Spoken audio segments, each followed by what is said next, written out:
Hey guys, what's going on? My name is Avis. Welcome back to an episode. In today's video, I'm going to attempt to teach you how you can play Minesweeper in Knife Ability Test, and I'm also going to showcase you guys how you can actually load the Minesweeper map. So let's just start. So there's two possibilities. Possibility number one is to actually play in a VIP server and use the /map command to actually load the Minesweeper map. Possibility number two is to play in a public server with an admin who can actually use the /map command in public servers to load the Minesweeper maps. Since option 2 is not possible for me, we have to go for option number 1 and actually do it in a private server /map and then Minesweeper. And now of course we're going to try to actually learn how to play the Minesweeper game mode. Once you typed in the command, you're going to actually spawn on a brand new Minesweeper field right here, 18 by 18 squares as far as I'm concerned. So now let's attempt to learn how this game mode actually works. So we're going to focus on this tiny field right here with 9 squares. We're going to pretend that the middle one has a number, any number, and I'm going to explain what each number means now. So let's say we have a number 1 in the middle square. That means we have one bomb within this 8 square area right here around our middle square, of course. Let's say we have a number 5 in there. So that means we have 5 bombs around this square in the middle. So there's 5 possible bombs. So there's 5 bombs within those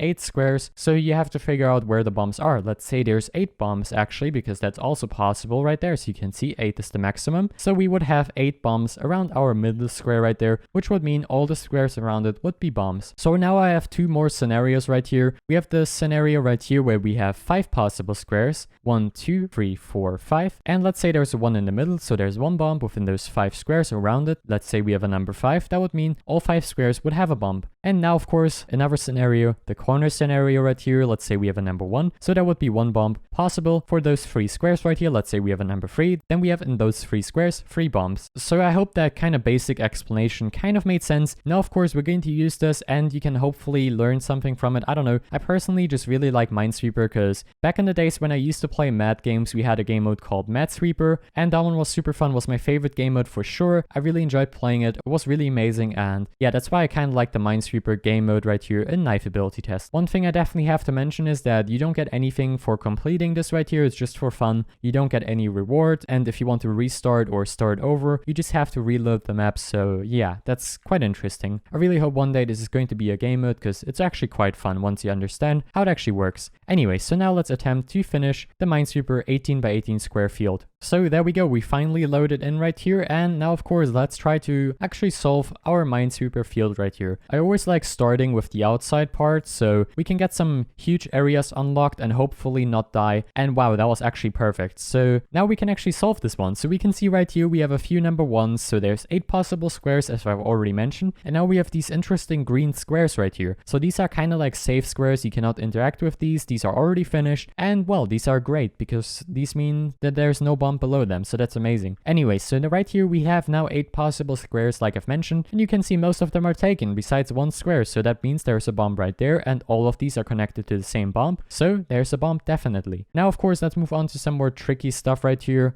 Actually no, let's start with some basic stuff. I think that might be a good idea. So this one is quite basic. We have a number 2 right there, we have a number 1 right there, so we have most squares taken besides of course this one, so there's a bomb right there. So the number 2 is connected to this one as well, so we have a bomb 100% right here. Our number 2 square right here only has one more possible bomb square, which is right here. So there's definitely a bomb here and here. Number 2, 2 bombs. As you can see, so this one has to be safe. The number 2 right here is also connected to this one, and these number 2s connected to this one and this one. I hope that kind of made sense. So now we have a number 1 right here, so that means there's one possible bomb, one bomb right here. Very nice. So this one has to be safe. So now we have a number 2, which means there's definitely a bomb right here and definitely a bomb right here. Why is that the case? Because we have a number 3 right here. The number 3 is connected to this one, and this one. So that one has to be safe. Very fun. Now, of course, it gets a little bit more tricky. We have a number 2 right here, so that's a bomb right there, right there. This one has to be safe. We have a number 3, 1, 2, and 3, and this one should be safe.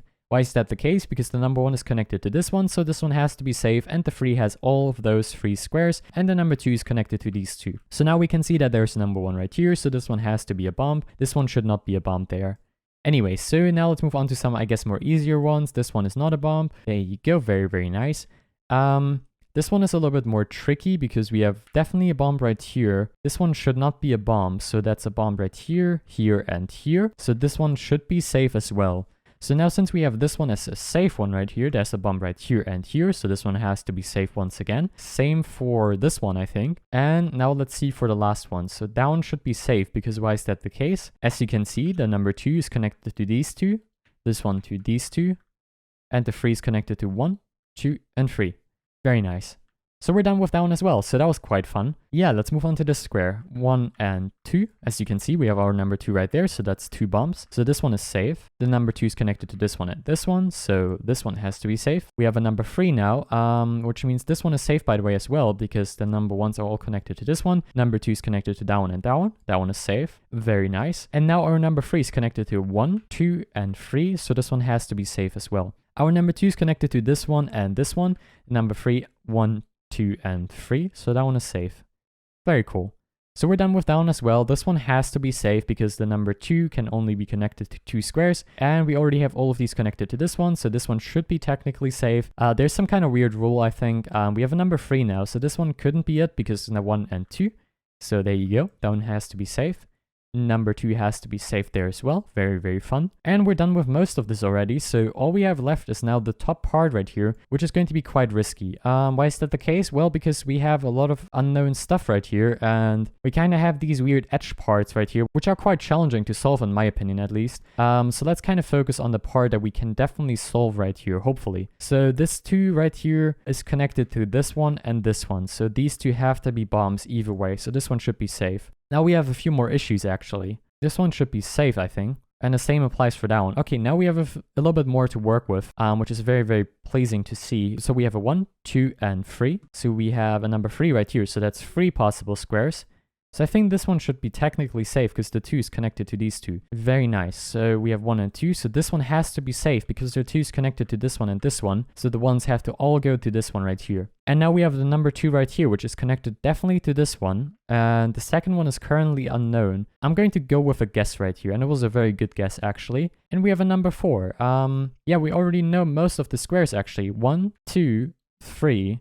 And now the question is this number 4 or this number 4? And we don't know that yet. So we'll have to kind of move on for now. So this one should be safe as well, which now makes it even worse. 1, 2, 3, 4. Or 4 right here, or 4 right there. Oh boy, that's actually quite tricky now. So these ones are definitely bombs. All of these ones down here are bombs, that's for sure. So this one is no bomb. That was a very good guess. And you might be wondering, how did you guess that? Well, I'm actually not quite sure. That was just lucky. 1, 2, 3. Yeah, those are all bombs. I'm gonna go for another guess right there. That was a very good guess, so this one should be safe as well. So these are definitely bombs right there. Now the question is, 1, 2, 3, 4. That one is no bomb. And I think we're done. I think we're actually done now. That's great. No, we're not done. Oh boy. So that one is no bomb. Yeah, these are quite tricky. 1, 2, 3.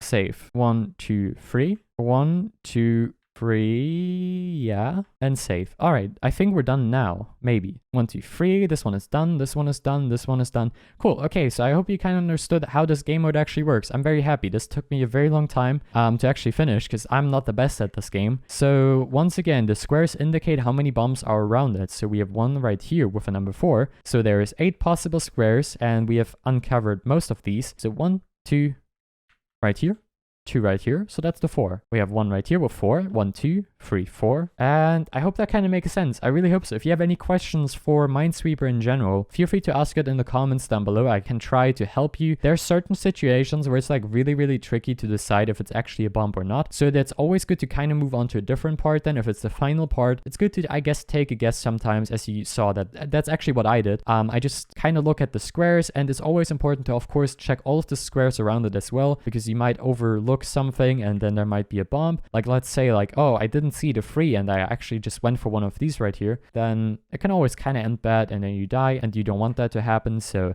yeah. Anyways, thank you guys so much for watching. I hope you enjoyed today's episode. Feel free to ask anything. Like I said, I'll try to help as much as I can. Thanks for watching. See you next time. Bye guys.